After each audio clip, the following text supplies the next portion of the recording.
What is up, everybody? I'm Scott Melker, and this is the Wolf of Wall Street's podcast. Now, most people who first heard about Bitcoin in the early days dismissed it as a passing phase and failed to buy, myself included. It's this window of time that's often looked back upon as a missed opportunity of bought cheaper or jumped in earlier.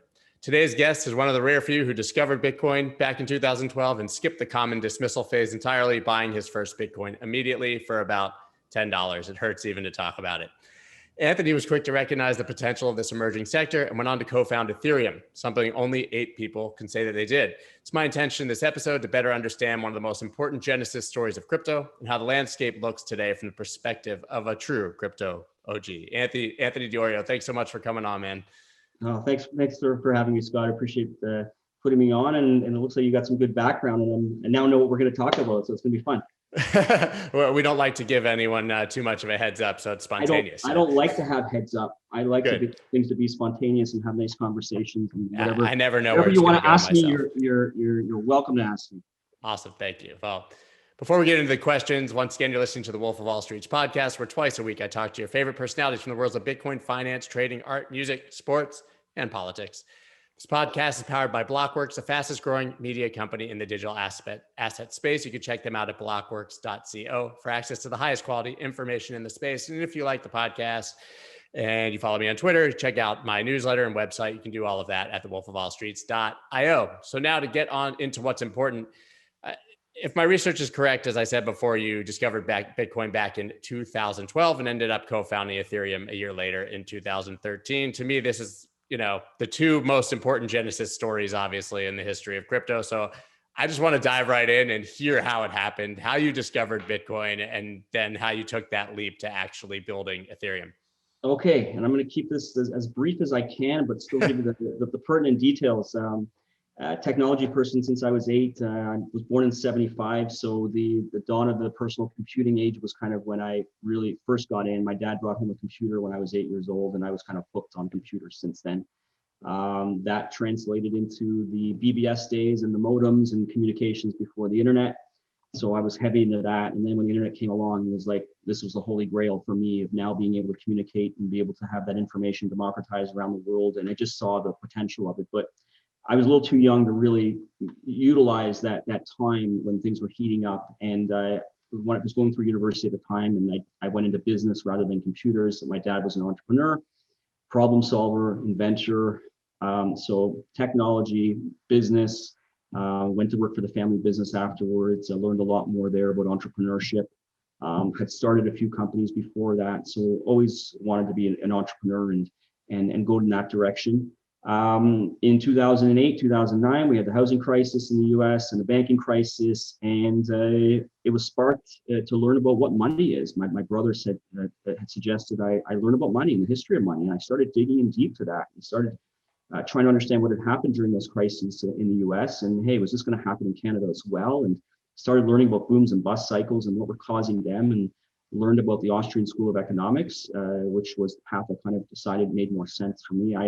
I've always been about not liking what people, I like to do what I want to do. I don't like to be told what to do. I always like to feel I'm a unique individual, and I don't like to be put in groups, and I don't like normal. I like doing things differently. And I think it's people's individuality that really contributes to all whole. And you want as many different people as possible out there that can help to create change and do different things. So it basically was a perfect storm when I heard about Bitcoin on a Freedom podcast called Free Talk Live in 2012, the first episode I listened to. And I'm like, they mentioned Bitcoin. Like, what's that?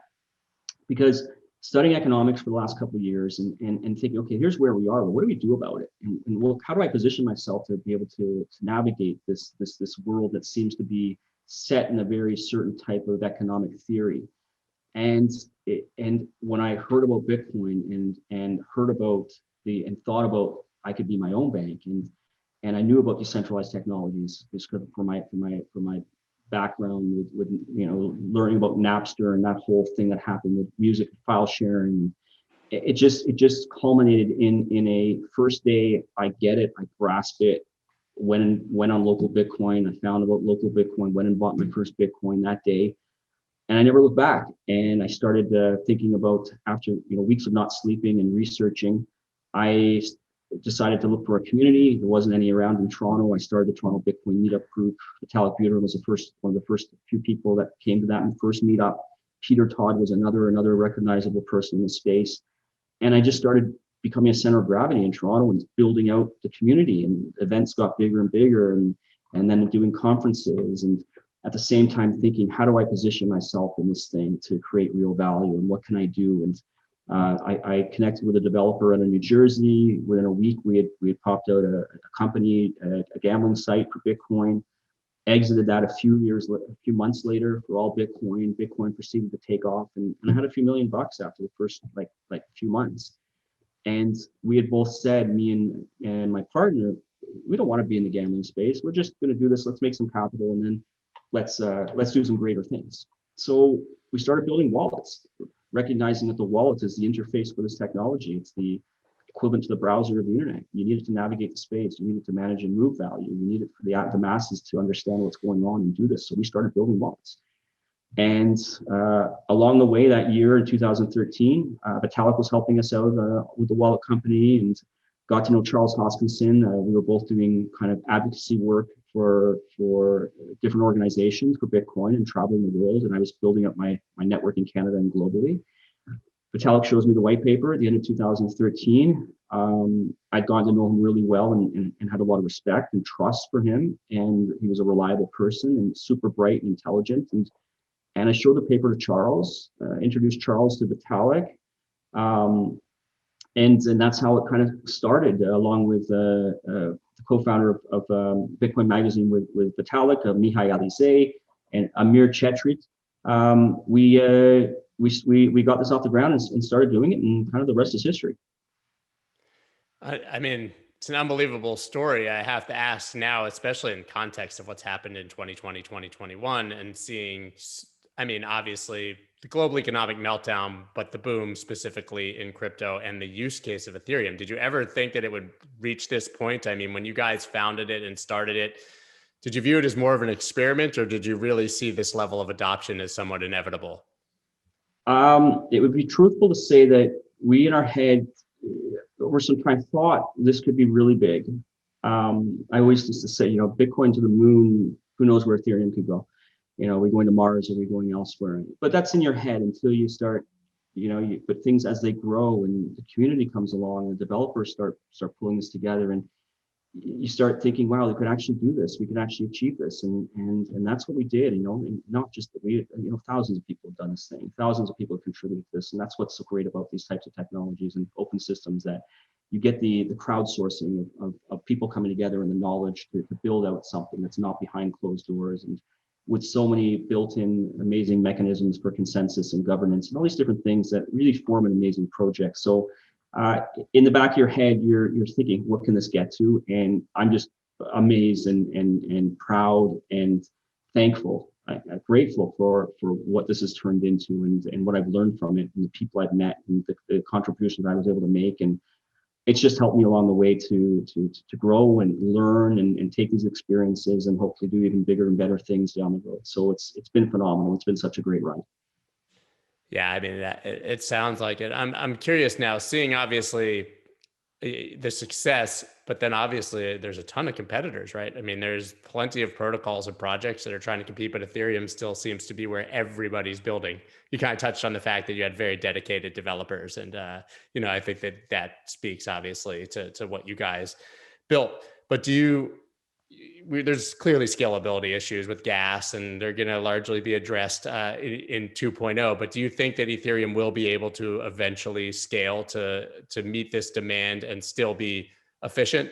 I mean, anyone obviously who's Uniswapped and done these things and paid $300, $400 a transaction knows that that's not sustainable forever. Yeah, there's definitely issues that need to be addressed, and I do have confidence that it's going to be figured out. But you also have people on the sidelines or other projects that are coming in as well with newer technologies that are trying to eat Ethereum's lunch, right? So I'm not sure what's going to happen at the end of the day. I'm always an optimistic person, and I think Ethereum is going to and it's going to have to make changes that are needed in order to allow it to flourish and to grow. So I don't stay too entwined on the inner workings of what is going on there. I mean, I moved out of the project in 2015. I support Ethereum. I'm a holder of Ether. I build wallets for Ether. So, but I also am involved in a much larger community that involves other projects. I'm a very inclusive, and I like to seek competition and innovation. So I'm by no means a maximalist of any sort.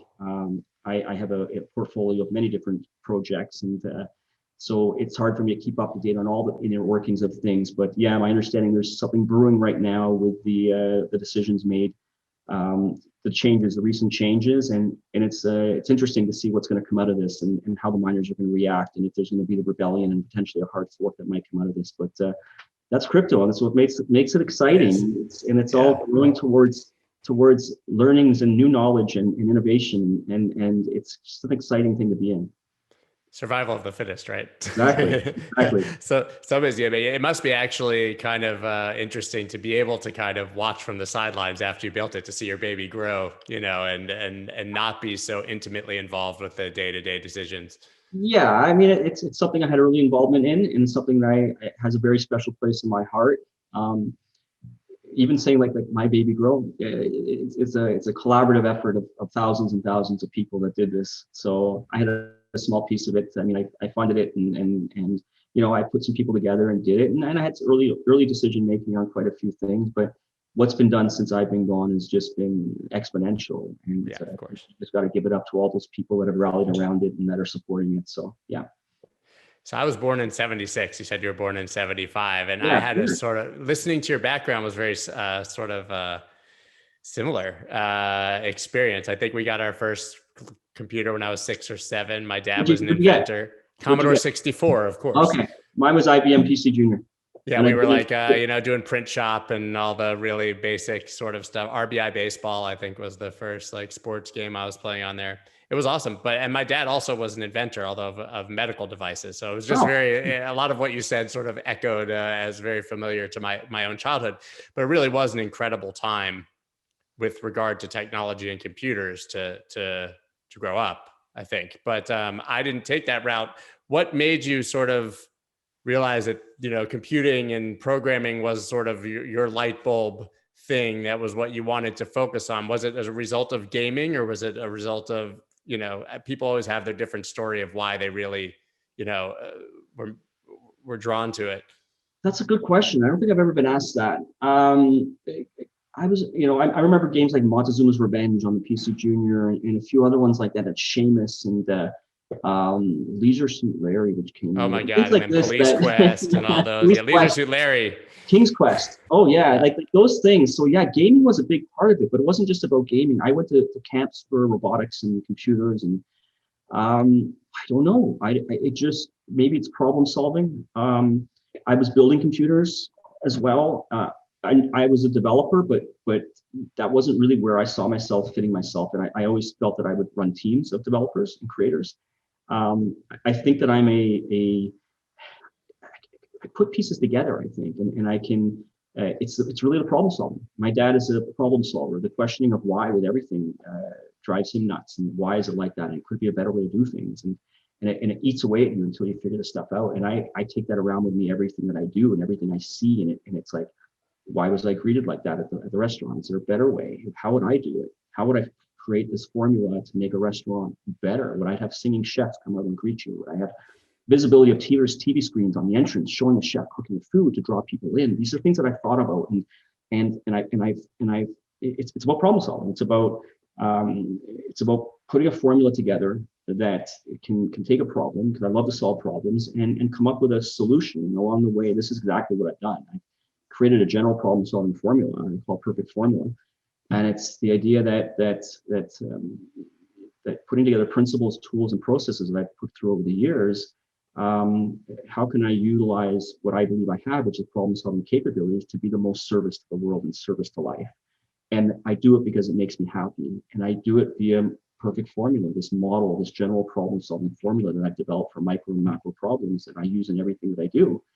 And my goal in the future is to take that to the world and continue to do it in greater things. And blockchain is one of my tools in my tool belt that I've been able to develop, but it's not the be all and end all. It's a part of things, and it's the principles, it's the trying to create winning situations for as many stakeholders as possible, adding as many stakeholders as you can into any problem to then use my brain to come up with a way to create movements by bringing people together and understanding that if we do this together and we're all in this together and we're all one, and the more you can do to help people in their lives, the more people will join you, I think, and the more good will be done, and the more we'll be able to create a better place to live for more people. And that's really what drives me and what I want to be doing with my life.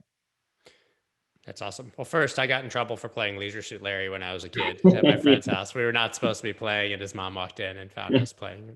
Anyway, Yeah, I'm not going to get into it, but anyone here who knows what it is would know I know exactly what you're talking about. It's kind of like the Grand Theft Auto of our generation, I guess, in a weird way. But in a weird, very weird way, and in very much calmer way, our stuff. Yes, certainly.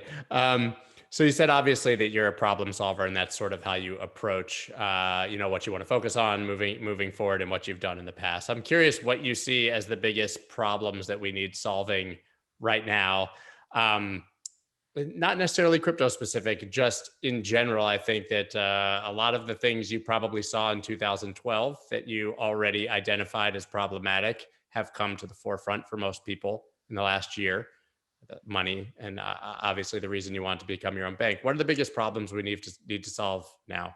So to me, the core problem that I've determined, I think, is the biggest problem is the incentive structures that are driving the world, the business models that drive the world. And generally it's focused around maximizing shareholder returns. And that strive to make more money and to consistently providing these returns for investors that people are beholden to ends up leading to a dysfunctional, a degraded planet and people that are not being sufficed and people that are being pushed out because the drive to do one thing is all about dials and you have to maneuver and massage things. And the more you're doing and seeking one thing, the consequences it's going to have when you're doing that. And I believe this model of corporations having to consistently return these things, it's okay, but I don't think they're doing it in a way that is optimum. And I think that my mission is to provide a new way of looking at things that says, by you doing more good for people, and I'm talking about how can you figure as being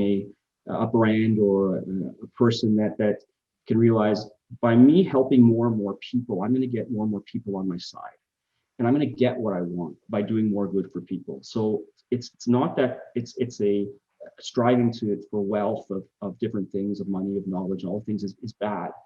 But if you're doing it in a way where you're not getting as close to 100% of the population behind what you're doing, and you can't figure out ways to work with your competitors or be able to work with others in the space and figure out, hey, is there a better way we can do this together? Is there a better way that we can do this to help more people? I believe if that happens, more people will be behind what you're doing. And you're going to, in turn, get the respect and you're going to get people buying your products. You're going to get people doing things. So I think there needs to be a shift and a recognition that, and it's happening. We've seen things come out where CEOs have gotten together and said, we can't just be looking at this maximizing shareholder returns because it's having the consequences. And we need to figure out a better way that's going to not exclude so many people in this mix and not lead to the scandal and the greeds that emerge of every documentary that comes out of problems that are coming up and business models that people are realizing, is it right I'm giving my information away and then it's being monetized, or is it right that I'm being manipulated into doing certain actions based on what advertisers want, and I don't even know that that's being done, and this is leading to this tribe mentality and these people that are so convinced what they're reading in the news is real, and then their emotions start tying to that, and they start going off the rails and there's issues, and it's a very big problem. And it comes to the end of the day, I think, back to these models of advertising, these models that are trying to get people to do things without them actually knowing they're doing it. And it's unfortunate because I think it's very manipulative, and it's taking advantage of people that are not sophisticated enough to understand, and that's the direction of being led. And it's leading to family issues. It's leading to all kinds of problems. It's leading to misinformation of things that are just preposterous out there that people believe. And I just think it needs a whole shift and a whole change and an evolution towards and problem solvers to step up and create better ways of doing things that bring people along. It's not saying we're going to get rid of those people and we're gonna let's get rid of the banks, let's get rid of these models. No, they still be brought along as well. Let's provide them with better solutions that everybody's going to win, and everybody's going to be able to bring what they're good at to the table and what we can utilize them as good at. and create a better system for things. And that's, I think, what's up for entrepreneurs and problem solvers to do that. And I'd like to kind of help to spearhead that and be a leader that people can. This leadership is sorely lacking, and we really need people to come forward that's going to create better plans and solutions. Yeah, it's problematic, much like politics, because the people who need to make the change are the ones who are least incentivized to make that change because they're profiting from it, right? And so you have a situation where all of us are the product rather than the customer, and people don't realize it, as you touched on. So the question then is that I think we can all agree that those are huge problems, but how do we solve those problems knowing that the people in power are the ones perpetuating their problems, those problems purposefully for profit, obviously? Yeah, we need to come up with plans that show them a better way to do things, that their lives will also be improved by them joining this plan. So it's aligning stakeholders, identifying all the stakeholders, and then not stopping with the problem solving layers till you come up with something that you're going to try to get to 100% of those stakeholders are going to be involved in the solution. So I don't believe, it's always been like that. That's the way it's going to be. I don't believe that if there's people against you, you can't figure out something that you're going to provide a better solution for them, that they're going to say, really, if I join you, I'm your competitor. Why would you provide a solution to me? It's like, well, why don't we work together on this? Why don't we figure out a way that's right? Like anything that's being fought or anything that you have to put energy into that I believe is not, that you're consistently in the back of your mind is negative energy, or you got these other people, oh man, they're my enemies, they're against me. That type of thinking and the mentality, if it's not positive, and I try to create a line. I got negative on one side, positive on one side, and I don't even want to see this one side. I want to consistently have my mind and thoughts going towards the most positive and optimism things I could think of, and loving things. That's where and you are what you think, I believe. So the more energy you can put into those things, and the more you can remove negative words from your vocabulary, and the more you can be very clear in your talking and clear in your messaging, and provide hope for people and provide solutions for people. I think that's what people are going to kind of navigate or kind of move towards. So I think those people that are in the leadership roles, maybe that don't have the problem solving capabilities, are doing what it is that they know how to do, and they need to be presented with a guide, with a plan that has a guide that has a plan for them. And that's kind of where I'd like to be one of those people. I'd like my superhero network of problem solvers to come together and work together with everybody to help provide new ways and new things. Because if you're presented with something, you look at it and go, wait a second, this improves me, it improves everybody in here's life by carrying out this plan. Why wouldn't you do it? There'd be a silly reason not to do that. It just takes the acumen and the skill and the models to provide and figure out those solutions. And the crypto space is full of people that have amazing ideas and thoughts, and it's that network of social capital, trust capital, all those different capitals that I hope that I've been able to bring to the table, and hope that others see that that's what I'm striving for. I'm striving to be of service, and I love being of service because it makes me happy. And that's my whole mission. And I think making other people happy is one of the greatest things that people can do. Interesting, because what you just described could be used by many to describe the early days of crypto, or even crypto development in general, which is, when everybody is incentivized towards the same goal, even if that incentive has nothing to do with anyone else, you incentivize their greed, right? Just make it better for them, and they have no reason to be a bad actor. I mean, that's obviously kind of the core thinking behind proof of work, right? I mean, proof of stake, right? I mean, you don't attack the network because you make more money by being a good actor and by aligning everybody's incentives, I think, is paramount. And when I say it's like one of the core elements of my problem solving formula is, you identify the stakeholders in the problem, but can you add the rest of the world as a stakeholder? I always put that into the mix. It's not, there's micro problems I've identified and macro problems. Micro are the ones that maybe don't involve the rest of the world. It's your day-to-day life where you're going through a problem and you're trying to work something out, and it doesn't need to involve the rest of the world necessarily. I put a macro problem as something bigger, something that's a larger problem there. And if you add who you think the stakeholders are, that's great. But how do you then take it to the next level and add the rest of the world as a stakeholder? And any solution you come up with can bring the whole world as a winner into this solution. So I think that's a really important aspect of it, is to try to add the world as a stakeholder to a large problem, and then use the brain power and the methods in order to come up with a solution that creates a win-win-win-win-win-win-win for all stakeholders. And that's how I believe movements are created. I mean, financially, is that what Bitcoin and other cryptocurrencies effectively do? Because obviously it's hard to imagine a system where central banks fix themselves and behave to the benefit of the average person. It's hard to see a system where, 100% of people own stock rather than just 40 or 45% who actually benefit from that sort of system you talked about in the market, and really the top 1%, as we know. So, I mean, can the legacy system be fixed, or do we have to opt out of it completely and do it through Bitcoin, basically, when you're talking strictly financially? I'm optimistic that there's a way to create a transition that's stable and is going to provide solutions and opportunities for legacy systems to come into the new system without as much fight. I don't know if how long it's going to take, and I might be wrong. I mean, I'm not a binary person. I think there's I like to move numbers and percentages. Maybe 60% of me thinks that, maybe 40% of me doesn't. But in it all, I believe that's what's going to happen. So, and I hope that's what's going to happen, and hopefully I can, I'd love to do what I can to try to get it there, because I've never been in the us versus them mentality.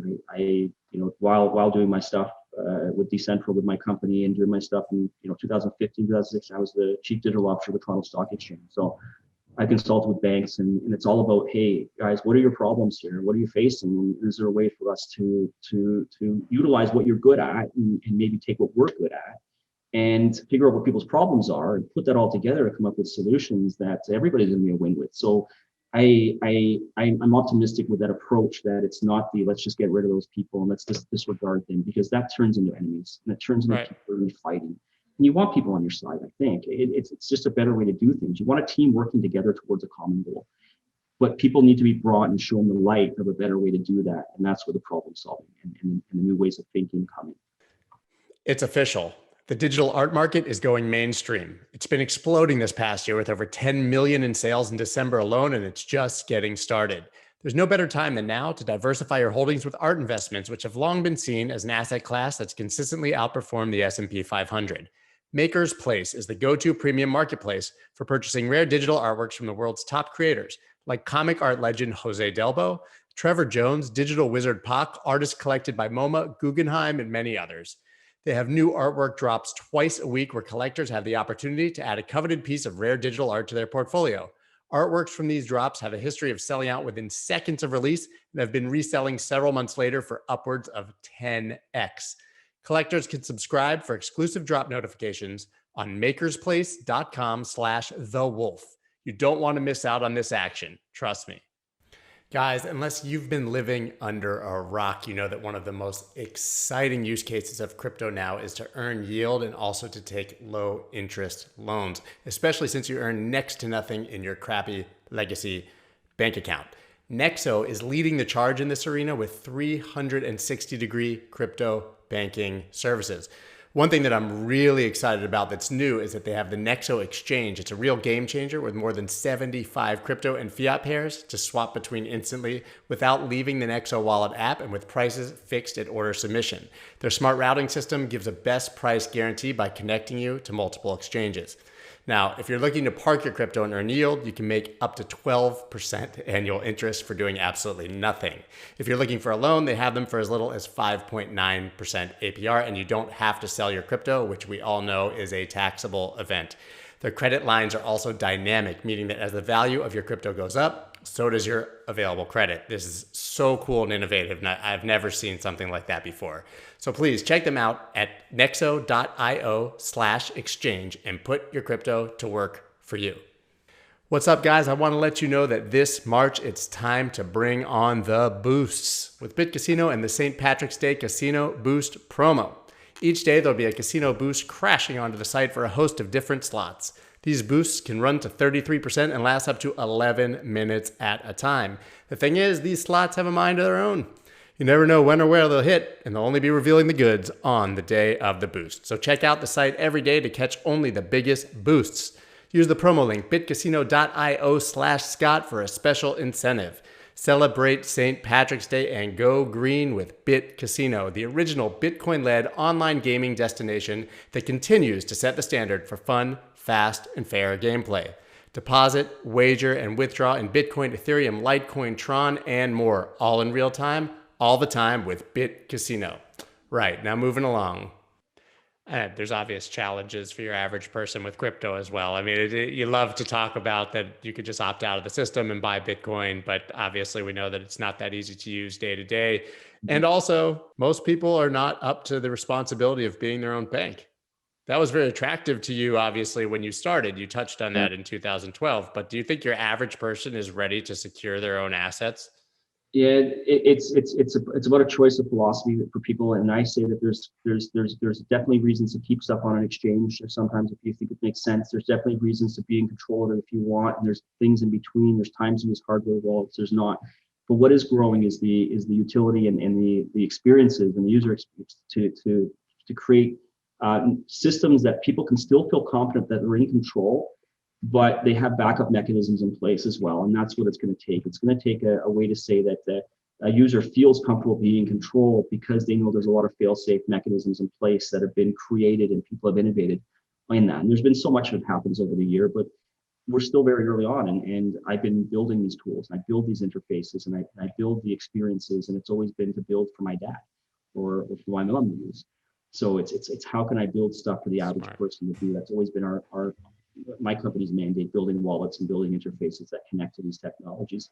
But I understand the case that it's not ready yet for those things, and maybe people feel safer in other ways. And well, there's those options as well. It's about options and choice, and the more choices that become available that are better will be the ones that survival of the fittest, the ones that grow through. And I do hope there's a day that the average person is going to look at it and go, "Wow, this is easy. I feel safe. It's a great experience. It's portable. Like means I can take it from one system to another, and not have to worry about one company failing or something like that happening. And this is improved my life, and it's a better way of doing things because I didn't like the way things were before, and I didn't like giving away my information, not being in control. And it's about empowering people. I think most people want to be empowered with the tools they need to be in control of their lives, and that's what I've been building. And I think a lot of colleagues are building that, and it's going to keep getting better. I mean, with that in mind, if the end goal is that holistic experience where you're both secure and comfortable and confident in your ability to use it, how early are we and how far away are those solutions? I don't know. I mean, it's not a yes or no thing for me. It's going to still take time. There are people that do understand things and want to be in control. I mean, we have thousands of new users a day that are using Jack's Liberty, my wallet, and most of these are new people because we've identified the majority of our users are the 99% of the world that are not crypto fanatics, and they just are looking into for Bitcoin, are looking for Ethereum, maybe a couple other ones. That's 95% of what goes on in the wallets we create. Sure. And they're doing well. And of course, there's going to be times when people don't understand that they got to be careful, and they're going to a malicious copycat website that's out there of us, or apps that get on the store that are not ours, and people put their keys in, and their money gets taken, and that's an issue. So we're constantly trying to figure out better ways and better communications with how to take down the fake stuff that's out there, which is it's rampant. It's daily. We're dealing with problems like that. But there's literally thousands of people that use our product and new ones on a daily basis that are saying, I'd rather go in this direction, and I don't want to put my stuff on exchanges necessarily. And I understand how this works, and I get it. So it's a wide slew of people, a wide range of people, of ages, of different technological experiences and things like that. And it'll keep getting better tools, and they'll feel more and more comfortable, I think, down the road. But along the way, there's going to be a lot of hurt, and there's going to be a lot of people that are going to be losing their money. But that's part of that personal responsibility movement, I think, that needs to happen in the world. It's I think being able to take the control for the individual of money, communication, and identities. Those are three pillars that I build around, and I believe that those should be owned by the individual, and the individual should be deciding how and if they want to monetize what they are and what they have. And right now, it's almost a given to a lot of these business models that if you give them something there, and you're giving them your identity, or you're giving them your decision making, and they're going to take it and decide what to do. But we're seeing the problems that are coming with that, and people are questioning that type of stuff. So I think we're on the right direction in what's going on in our industry, and I don't know how long it's going to be until we get to what you had mentioned about everybody being safe. But I think there's a movement and a progression, and I'm confident that's going to happen eventually. Yeah, I mean, unfortunately, we've seen the progression with time. Obviously, hackers become more interested the more popular it becomes, and the more you have average people, the easier they are to target. I've heard the story you just told about your wallet at least 5 times in the last month.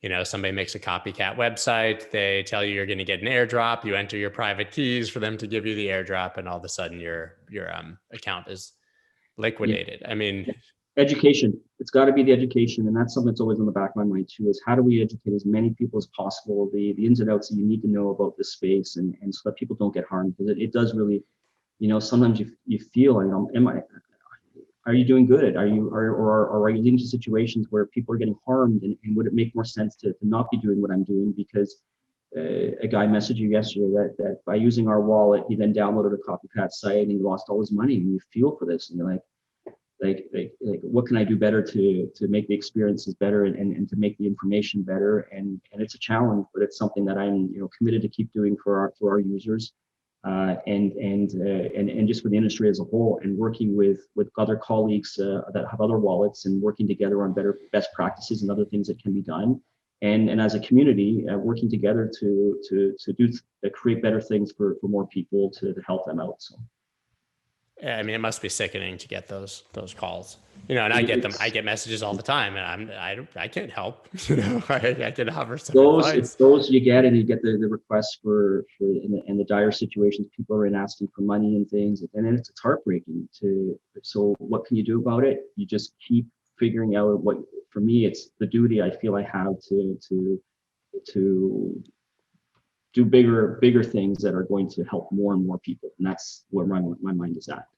I mean, while we're sitting here talking, and thousands of people will listen, and some of them may not be so, you know, passionate about crypto or understand these things. Are there some very, very basic things that people should never do that we should be telling them about that maybe we haven't? I mean, we probably have, but like, for example, never to enter your private keys into any site anywhere.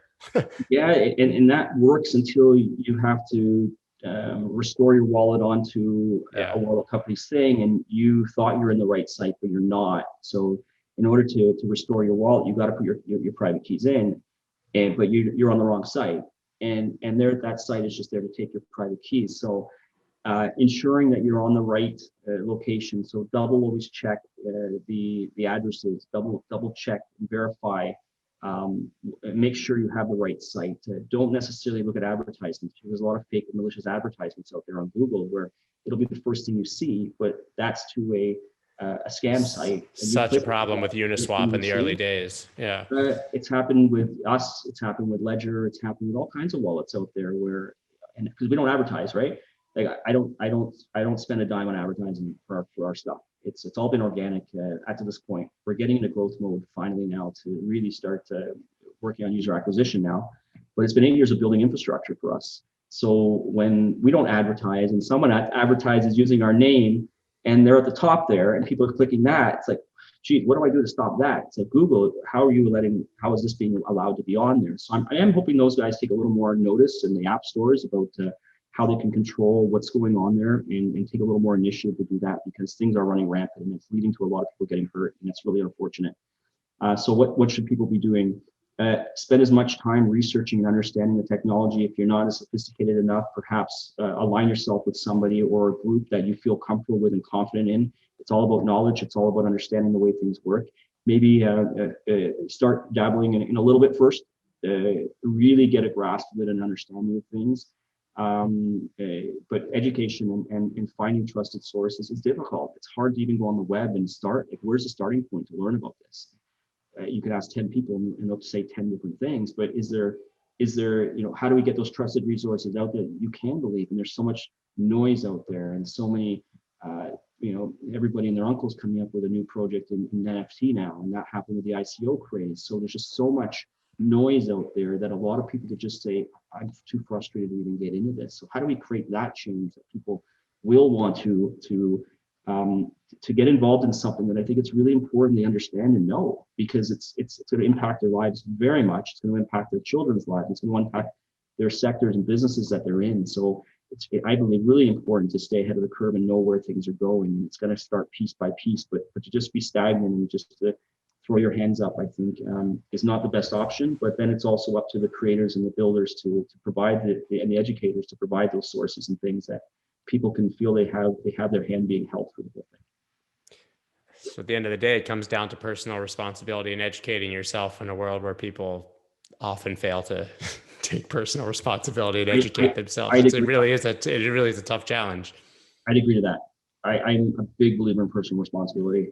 And I think the more that you get handouts, the more that you're given, it's harder to earn that principle or that tool about the importance of personal responsibility and being responsible for one's own actions. And that's going to lead to more skills and more knowledge and that's how you build trust capital, and that's how you build all the different types of capital that are needed to be someone that is virtuous, I believe.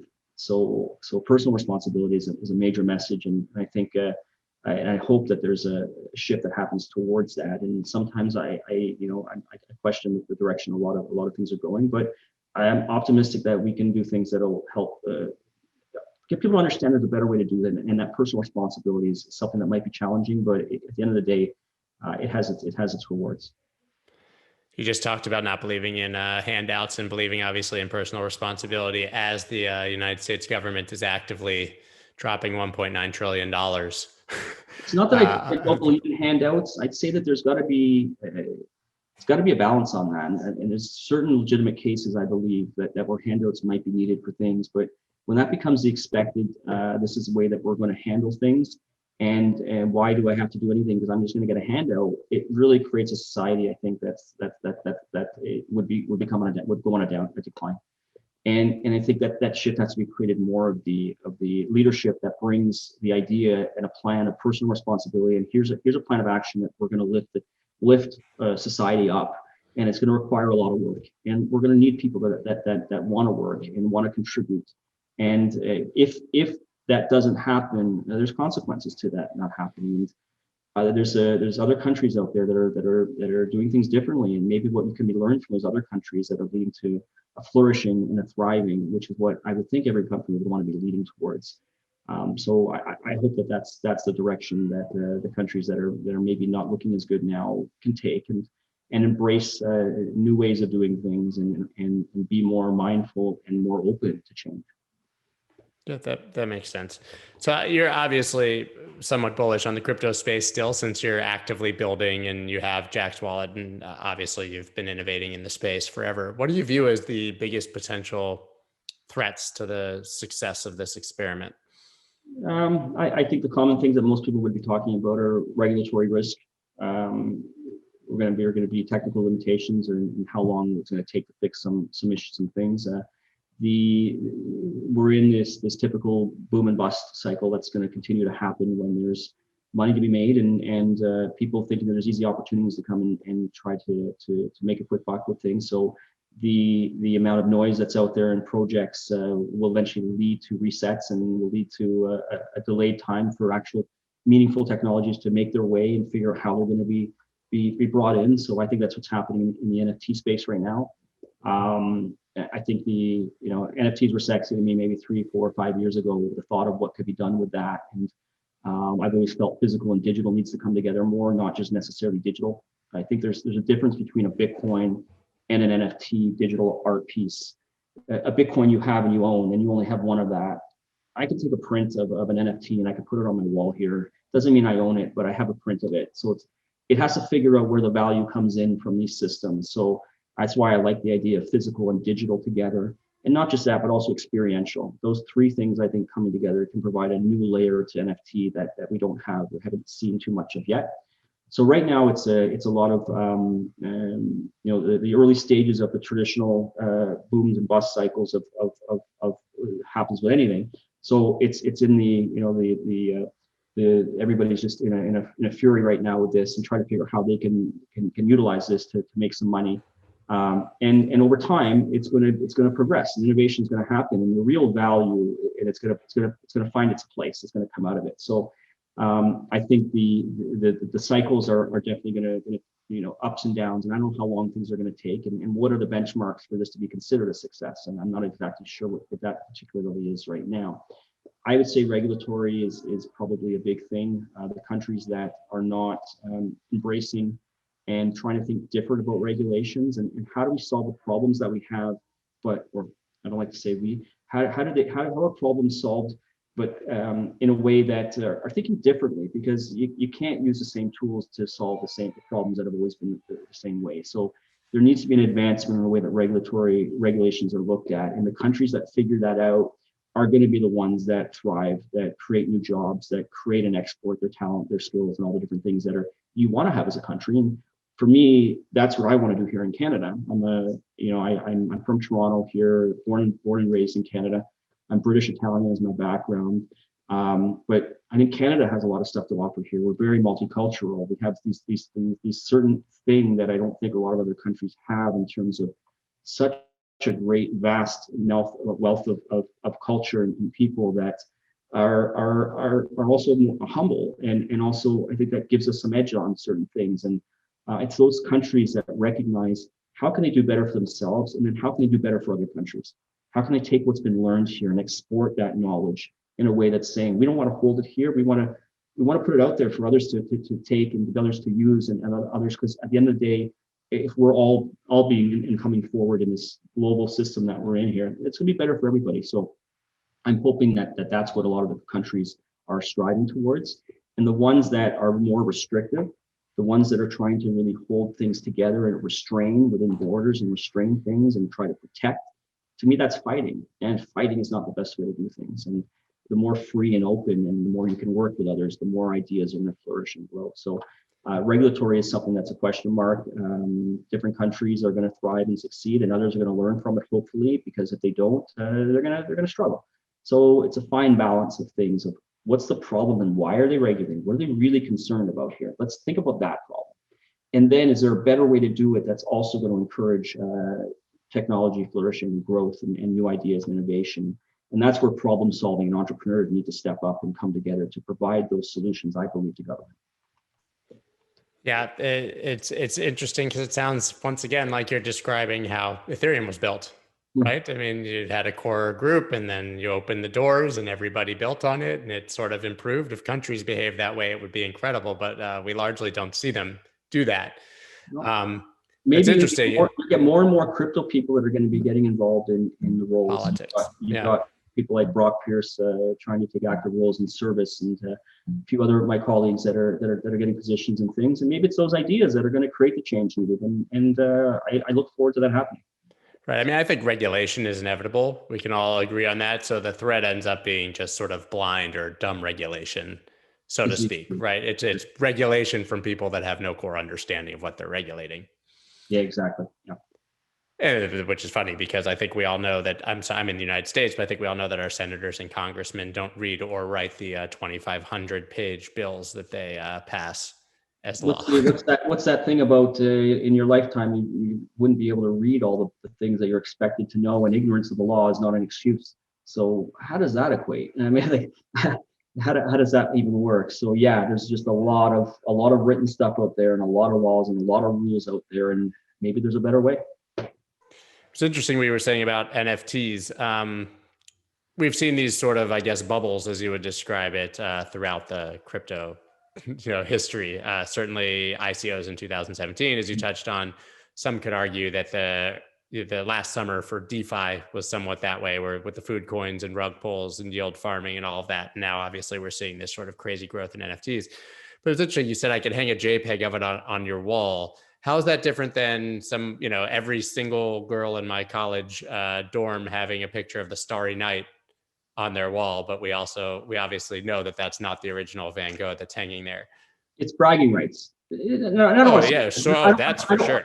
I don't want to say it in a negative connotation or a negative way like that, but it's literally, there's collectors out there that they collect, and that's what they do. I'm not one of those, but right. To say that they have that Mona Lisa, they have that thing, is what they're going after. People are willing to spend a lot of money, and that's what markets are. So whatever people are willing to buy and sell the thing gives the value of what that product is.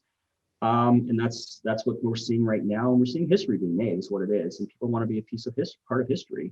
And then you see new business models that are going to develop from this as well. And how are they going to monetize those things and do these things? And that's innovation. It's really exciting to think of all these, limitless possibilities that are going to emerge from this. And it's going to find its way, and it's going to, after it kind of, I think there's going to be a reset. There's going to be a reset, and there's going to be then a slow building. It's just that it follows the traditional formulas. Yeah. Yeah, I agree. Everybody gets really excited. Most of what they invest in becomes worth nothing, and then it's the internet boom of the '90s. We always throw back to that, but It was, the phoenix yep. rise from the ashes, and we see what's actually worth something. It's also funny you mentioned at the beginning that you mentioned about me picking up on crypto right away. I introduced people to crypto in 2017. Well, not crypto, but into NFTs and into Ethereum in 2017. On our unrelated, I was looking to get a video guy to do some work for me for the boat cruise I was doing in New York City for Consensus, and I connected with people and we talked, and I'm like explaining to him the opportunity for artists and NFT Wow. and what's going to be going on, and he messaged me last year as he started looking in. He's like, Anthony, I remember a conversation from last time. I wish I'd kept it going on that, but this is amazing, and I'm starting. Worked out. This is awesome. So it's like, hey, I didn't do anything there. You didn't take it up, but that's all good. But I'm so proud of you for what you're doing now, and he's just been doing an amazing job with it, and it's so proud of him and the payoff of work that he's done over these 14 years of every days, and like that's just shows determination of and what you can achieve if you put your head to things and you build your skill.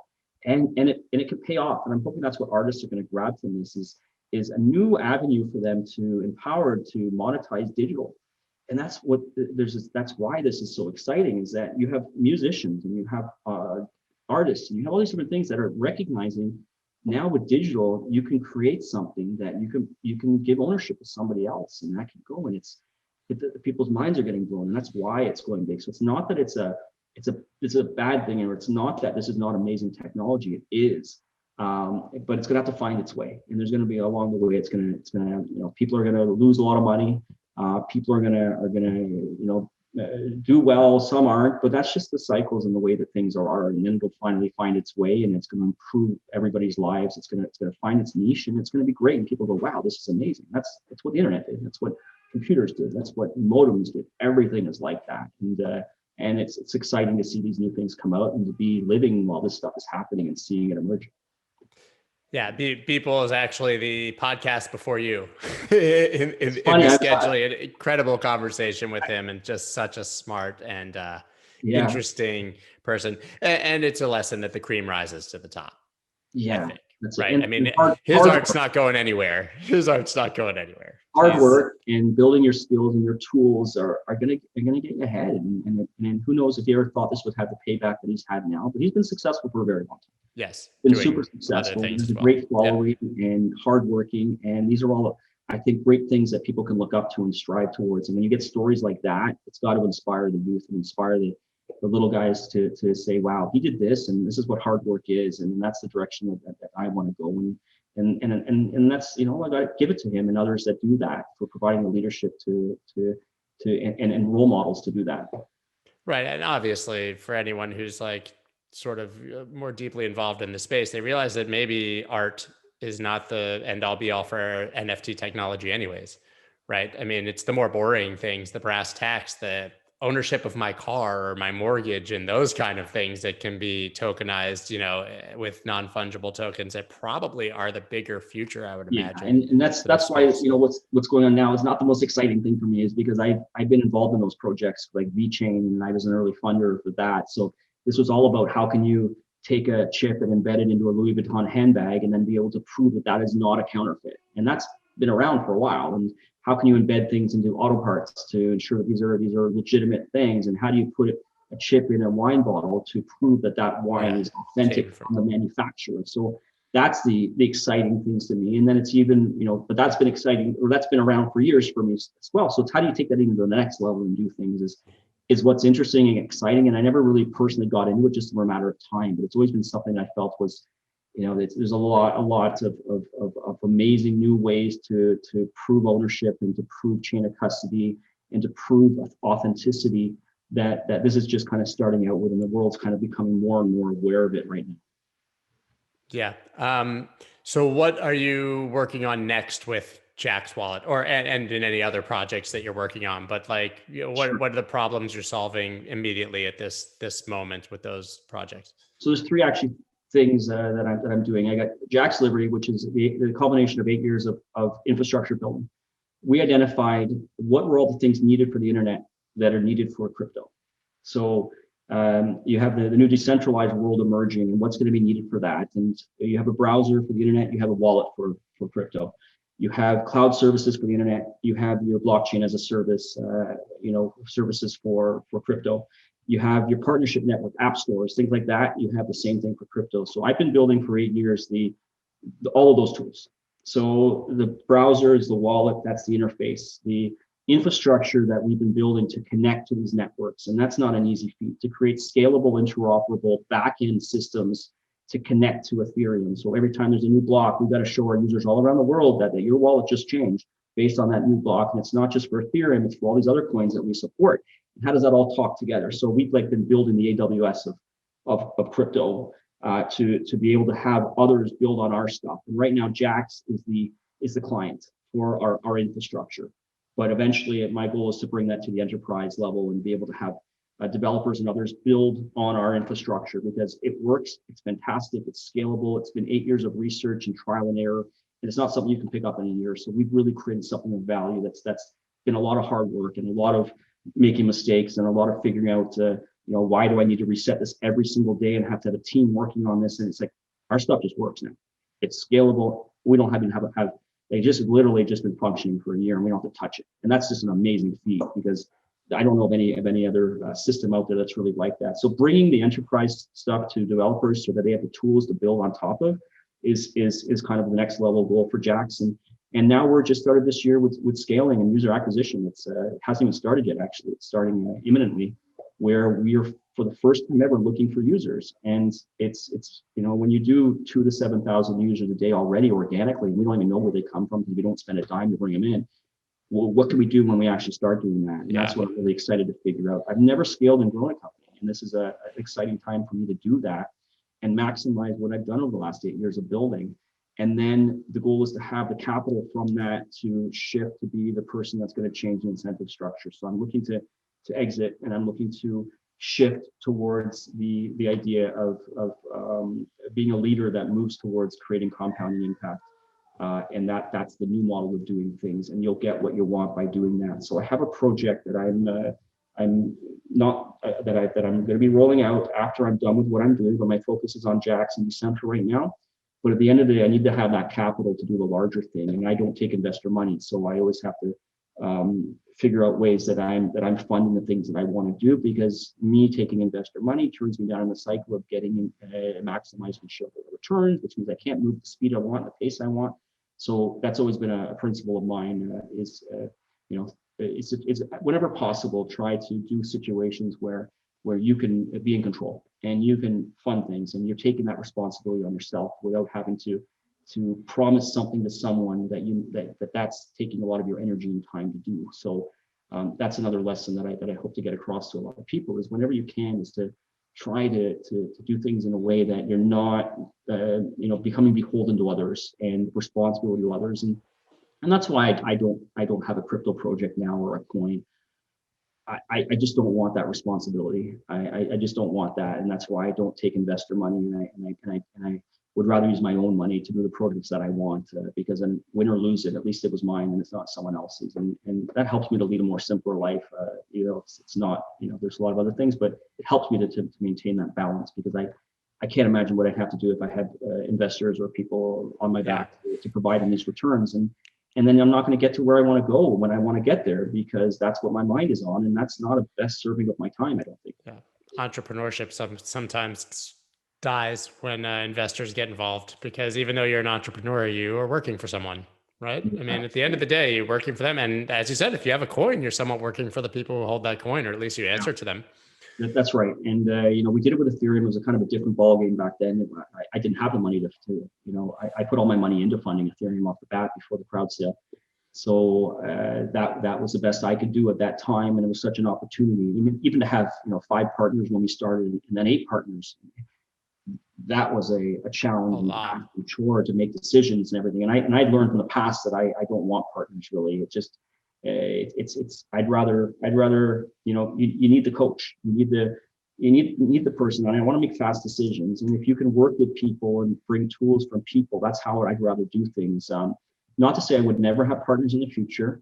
But it's got to be a right fit with things. And I just, for me, what works best for me is the way that I'm doing things right now, and not having other investors and not having partners. And it allows me to, I think, to move at the pace I want and slow down when I want to and speed up when I want to and do it at the time it takes, because stuff takes a long time. And things can take 10 to 20 years sometimes to do things that to get to where they are. And when you have people breathing down your neck because their thesis is different than yours and they want stuff right now, it's tough. And that's just not the way that I like to do things.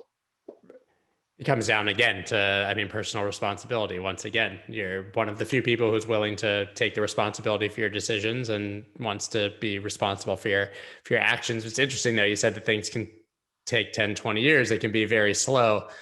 You've been building Jax for 8 years. We joke that crypto is like dog years, or even worse, right? So a year in crypto is like 10 years or 7 years, dog years in a legacy market or somewhere else. So you've basically been building Jax for like 55 years before even being concerned, Exactly. even being concerned with user acquisition. So I think that makes you a bit of a unicorn in this space, and sort of is a testament to how seriously you take what you're building. We see projects launch in 2 weeks. Yeah, it's the last thing that I want is not to be able to serve our customers with things and get into the weeds on something because we launched too early, or we couldn't support this amount of users at a certain time. And that's where we feel we're comfortable to be able to do this now, to be able to have the scalability and interoperability with our systems that we're not going to get in the weeds. And I got a small team. I'm a super small team. I've gone from 60 down to like 6 people, and I love it. And we've automated more, and we've done things that help to get the scaling ready to go. But I find it it's easier for me to manage these things, and we outsource a few more things now. But that I find it works better for me. And if I'm in balance and I'm in harmony with what I'm doing in my life and in my work, I feel I can tackle the things that I want to do. When I feel I'm overwhelmed with things, I feel that I have to take a break or a reset. That's not the best way to do things. So I'm trying to navigate and figure out that harmony and balance, and it's a struggle. But I feel I'm much further along there because I got bigger things I want to do, and it's always like, wow, how am I going to do those even bigger things that I want to do? So I got to consistently be figuring out ways to balance, and making sure I'm getting the sleep, and making sure I'm getting time for myself, and making sure I'm getting that time to reflect and mind about all these different things. And it's so important. And that's, I'm an early riser. I love to have my time. I can just do this stuff, but I need that balance, and it's easy to get sucked away from that. So it's having the discipline to be able to stick with what it is that you need to know, or else you can very easy in this world to be bombarded with information and stimuli that you just the brain is not ready to absorb. And that's where I think imbalance happens, and anxiety happens, and depression can take hold and things like that. So balance and harmony is something that's definitely a very important thing for me, and I'm not all the way there yet, but I'm still striving. Nobody is. That. Yeah.